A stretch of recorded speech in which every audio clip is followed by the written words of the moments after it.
Class 10 के सभी छात्रों का एक बार फिर स्वागत। गणित दर्पण चैनल पे हम पढ़ रहे हैं दो चरों वाले रैखिक समीकरण युग्म तीसरा अध्याय, और उसके अंतर्गत हमने प्रश्नावली 3.5 के अंदर से 3 प्रश्न है वो कर दिए हैं। नेक्स्ट आगे बढ़ते हैं, आज देखेंगे चौथा प्रश्न। चौथा प्रश्न क्या है, देखिए फोर्थ, निम्न समस्याओं में रैखिक समीकरणों के युग्म बनाइए और उनके हल यदि उनका अस्तित्व है तो किसी बीजगणित विधि से ज्ञात कीजिए। बीजगणित विधि यहाँ पे आप कोई भी इस्तेमाल कर सकते हैं, चाहे प्रतिस्थापन विधि, विलोपन विधि या वज्रगुणन विधि। 3 विधि हमने पढ़ी है। पहला प्रश्न आपके दे रखा है, एक छात्रावास के मासिक व्यय का एक भाग नियत है, यानी कोई छात्रावास है उसमें कुछ भाग है वो नियत है, तथा शेष इस पर निर्भर करता है कि छात्र ने कितने दिन भोजन लिया। कहने का अर्थ यह है कि छात्रावास में जो भी छात्र रह रहा है उसको मासिक व्यय के रूप में कुछ भाग तो नियत फिक्स कर दिया है छात्रावास ने कि इतना तो आपको देना ही है, प्लस आपको जितने दिन भोजन करोगे उतना चार्ज आपको और लगेगा। तो जैसे पहली कंडीशन क्या दे रखी है कि जब एक विद्यार्थी ए को 20 दिन का भोजन करता है तो 1000 छात्रावास के व्यय के लिए अदा करने पड़ते हैं। यानी कोई विद्यार्थी ए है जो 20 दिन भोजन करता है तो उसको टोटल छात्रावास को कितने पैसे देने हैं, 1000 रुपए, राइट। इस 1000 के अंदर 20 दिन के भोजन का मूल्य प्लस जो नियत मासिक व्यय है, ये जो भाग नियत है वो आपको देना है, राइट। दूसरी कंडीशन है कि जब एक विद्यार्थी बी है वो 26 दिन भोजन करता है तो उसको छात्रावास के व्यय के लिए 1180 रुपए अदा करने पड़ते हैं। तो नियत व्यय और प्रतिदिन के भोजन का मूल्य ज्ञात कीजिए। बहुत ही अच्छा प्रश्न है। हमेशा ऐसे प्रश्नों के अंदर जो नीचे आपको पूछा है उसको पहले मान लो। यहाँ पे क्या पूछा है, एक तो नियत व्यय और एक पूछा है प्रतिदिन भोजन का मूल्य। तो यही चीज हम मान के आगे बढ़ेंगे। लेता हूं मैं इसको नेक्स्ट पेज पे। ये प्रश्न मैंने ले लिया है, वापस पढ़ते हैं। एक छात्रावास के मासिक व्यय का एक भाग नियत है तथा शेष इस पर निर्भर करता है कि छात्र ने कितने दिन भोजन लिया है। जब एक विद्यार्थी ए को 20 दिन का भोजन करता है 1000 छात्रावास के व्यय के लिए अदा करने पड़ते हैं, जबकि एक विद्यार्थी बी को जो 26 दिन भोजन करता है छात्रावास के व्यय के लिए 1180 रुपए अदा करने पड़ते हैं। नियत व्यय प्रतिदिन के भोजन का मूल्य ज्ञात कीजिए। तो सबसे पहले हम मान लेंगे यहाँ कि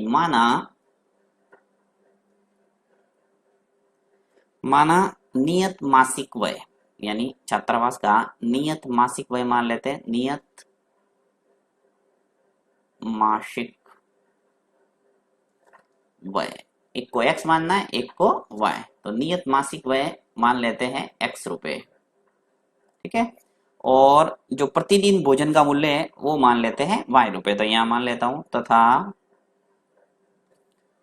प्रतिदिन प्रश्न में जो पूछा है वो आपको मानना है, अपने आप पता चल जाएगा आपको कि प्रतिदिन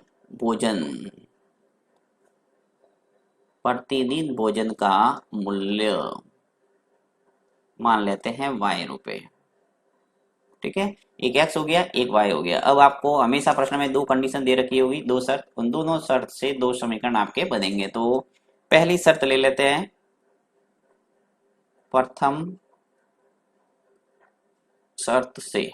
अब प्रथम शर्त क्या दे रखी है विद्यार्थी ए के लिए, तो विद्यार्थी ए के लिए क्या कंडीशन है कि 20 दिन भोजन करता है तो उसे 1000 रुपए छात्रावास के व्यय के लिए अदा करने पड़ते हैं।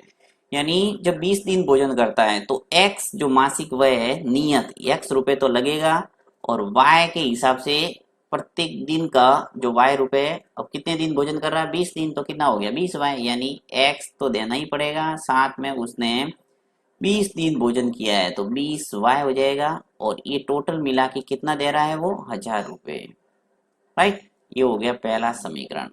इसी ढंग से द्वितीय शर्त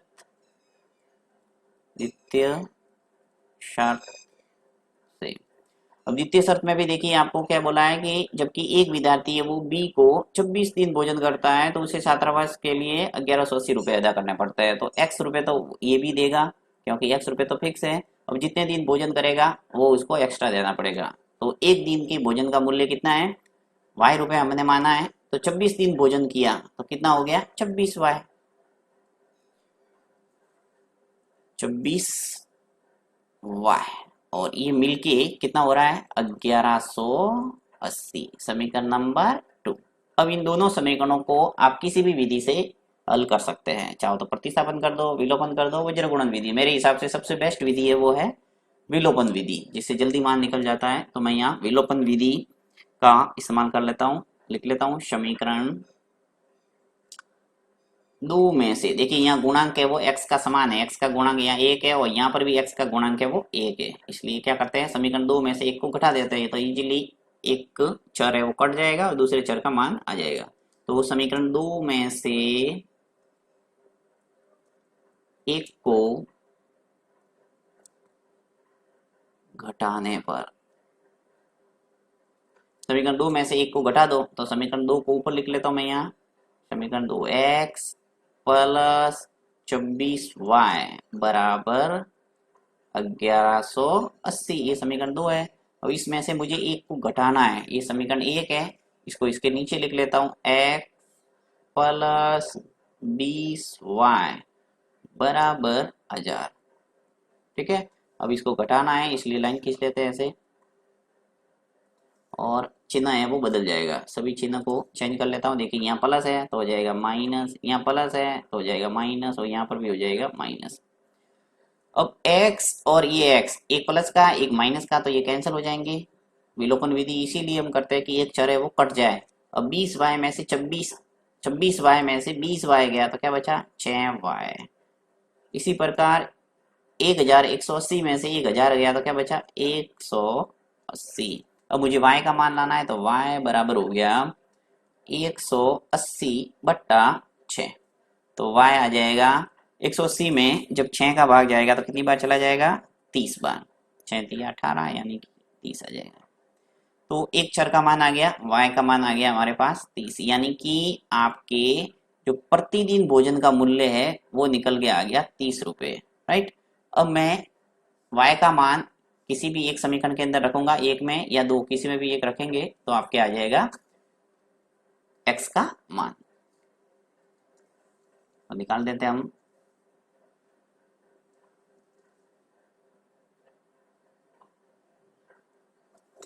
लिख लेता हूं यहाँ पे y का मान समीकरण किसी में भी रख लो, समीकरण एक में ही रख लेते हैं। y का मान समीकरण एक में रखने पर, जो आपको सरल दिखे उसमें रख लो, तो समीकरण एक में रखने पर समीकरण एक क्या है, x प्लस 20y बराबर 1000, ये समीकरण एक है। अब इस समीकरण एक के अंदर y के स्थान पर मैं रख लूंगा 30, तो x ऐसा का ऐसा, फिर प्लस 20, ये y है यहाँ पे रख लो 30 बराबर 1000। x प्लस, अब 20 का गुणा 30 से करेंगे तो कितना आ जाएंगे 600 बराबर आ जाएगा 1000। मुझे x का मान लाना है तो 600 को पक्षांतर करना पड़ेगा, तो 1000, ये 600 पक्षांतर हो जाएगा तो माइनस हो जाएगा 600, तो x बराबर हो जाएगा 1000 माइनस 600 कितने हो गए 400। इस ढंग से आपके आ गया x का मान 400। तो दोनों जो आपको पूछा है वो आपके निकल गया। अलग से लिख लो कि नियत मासिक व्यय लिखेंगे, अतः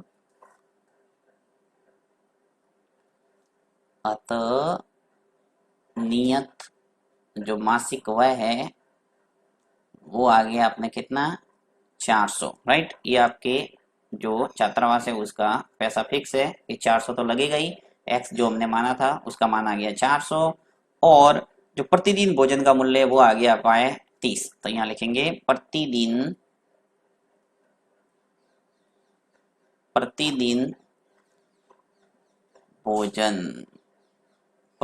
भोजन का मूल्य ये कितना है 30 रुपए। तो ये है इस प्रश्न का पूरा हल।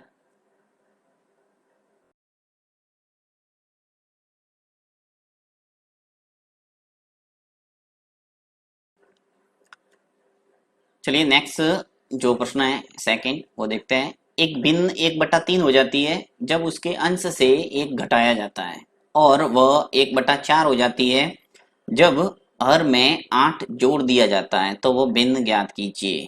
बहुत ही अच्छा प्रश्न है और इस टाइप के बोर्ड के अंदर आते रहते हैं प्रश्न, तो ध्यान देना है। नेक्स्ट पेज पे लेता हूं मैं इसको, वापस पढ़ते हैं। एक भिन्न 1/3 हो जाती है, तो सबसे पहले भिन्न की बात हो रही है, तो भिन्न के अंदर होता क्या है, एक अंश होता है एक हर होता है, ये आपको पता है। तो यहाँ मैं सबसे पहले मानूंगा कि माना भिन्न का अंश है वो x है और हर है वो y है। यहाँ स्पष्ट पूछा है वो भिन्न ज्ञात कीजिए, और भिन्न के अंदर आपको x और y मानना है अंश व हर के रूप में, और जैसे ही x और y का मान आ जाएगा आपकी भिन्न प्राप्त हो जाएगी, तो राइट। तो यहाँ मान लेते हैं कि माना भिन्न, माना भिन्न का जो अंश है, भिन्न का अंश मान लेते हैं x, और जो भिन्न का हर है वो मान लेते हैं y। तो भिन्न का हर, भिन्न का हर मान लेते हैं y। तो अभिष्ट भिन्न कैसी दिखेगी, x बटा y। तो यहाँ लिख लेते हैं अभिष्ट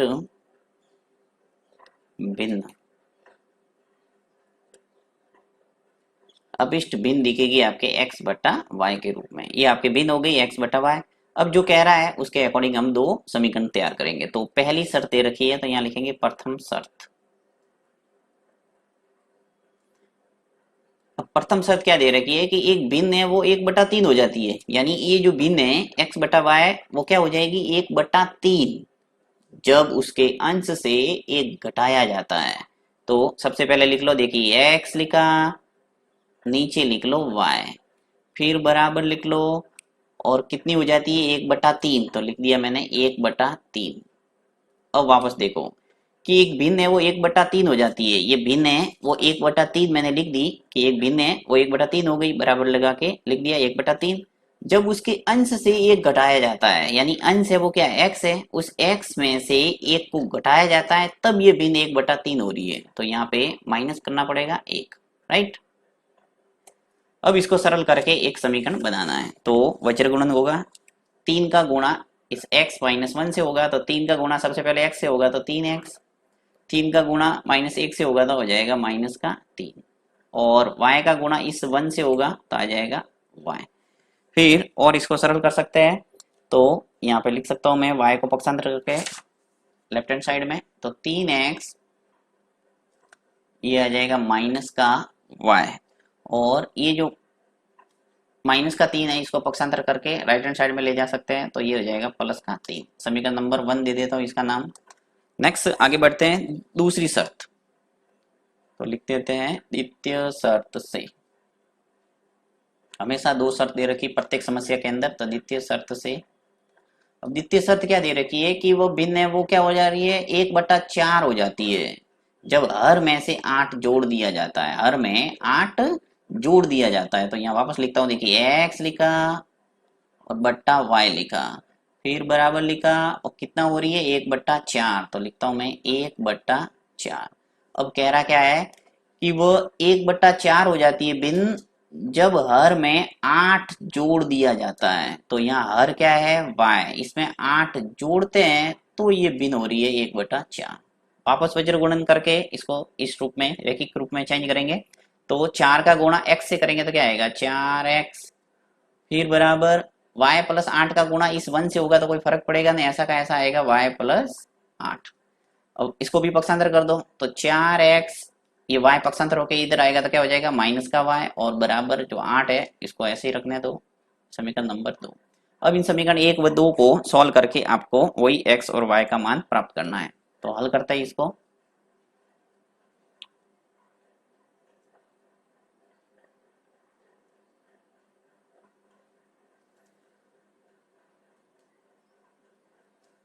समीकरण 2 में से एक को घटा देता हूँ। देखिए यहाँ पर भी y का गुणांक है वो सेम है, y का गुणांक यहाँ कुछ नहीं है तो 1 होगा, यहाँ पर भी y का गुणांक कुछ नहीं है तो 1 होगा। इसका मतलब क्या करेंगे, विलोपन विधि का इस्तेमाल करने के लिए सीधा समीकरण 2 में से एक को घटा देते हैं। तो लिख देता हूँ समीकरण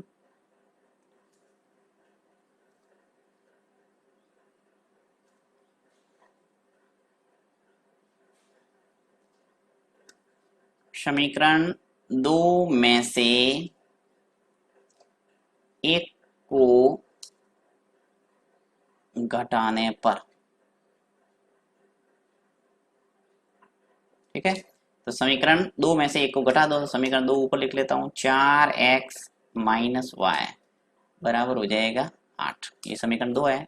और उसको में से एक को घटाना है तो एक को नीचे लिख लेता हूँ, 3x माइनस वाई बराबर हो जाएगा 3। ठीक है, ये समीकरण 1 लिख दिया और ये समीकरण 2 लिख दिया। अब इसको घटाना है तो लाइन खींच ले, यहाँ से चिन्ह है वो बदल देते हैं सभी। देखिए यहाँ पे 3x के आगे प्लस है तो आ जाएगा माइनस, यहाँ माइनस है तो ये हो जाएगा प्लस, और ये प्लस है तो हो जाएगा माइनस, क्योंकि घटा रहे हैं। अब यहाँ पे जो कटना है वो कट जाएगा। देखिए 4x में से 3x गया तो क्या बचा, x। यहाँ से माइनस का y, ये प्लस का y, तो कैंसिल होगा। विलोपन विधि का मतलब ही ये होता है कि चर को काटना। 8 में से 3 गया यहाँ पे, बराबर क्या हो गया, 5। तो x का मान आ गया हमारे पास 5। चलिए, तो ये जो x का मान है वो समीकरण 1 में रख लेते हैं, जिससे हमारे आ जाएगा y का मान। तो यहाँ लिख लेता हूँ x का मान समीकरण 1 में रखने पर, आप समीकरण 2 में भी रख सकते हैं, समीकरण 1 में रखने पर। अब समीकरण 1 क्या है लिख लेता हूं मैं, 3x माइनस वाई बराबर 3। ठीक है, अब ये जो x है वो कितना है, 5, तो जहां x है वहां 5 लिख लो। तो 3 इंटू हो जाएगा 5 माइनस वाई बराबर हो जाएगा 3। 5 का गुणा 3 से हो जाएगा तो क्या हो जाएंगे 15, फिर माइनस वाई बराबर 3। ये माइनस वाई इधर ही रहने दो, इस 15 को कर दो पक्षांतर, तो 3 यहाँ हो जाएगा माइनस का 15, क्योंकि प्लस का 15 है, जब राइट हैंड साइड में आएगा तो क्या हो जाएगा माइनस का 15। तो माइनस वाई बराबर 3 में से 15 गया तो क्या हो गया माइनस के 12। अब दोनों साइड में जब माइनस होता है तो उसको हम हटा सकते हैं, तो सीधा आ जाएगा वाई बराबर 12। तो इस ढंग से आपके x का और y का मान आ गया, x का मान 5 और y का मान 12, यानी कि एक तरह से आपके भिन्न आ गई 5/12। तो इस ढंग से आप वापस लिख भी सकते हैं, मैं लिख के बता देता हूँ कि किस ढंग से आपको लिखना है।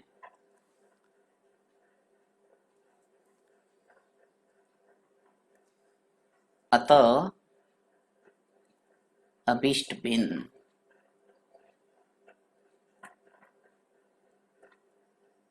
क्या हो जाएगा, x बट्टा y माना है तो x क्या है 5, तो आ जाएगा 5 बट्टा y मान कितना आ जाएगा 12, 5/12 इसका अंतिम आ जाएगा उत्तर।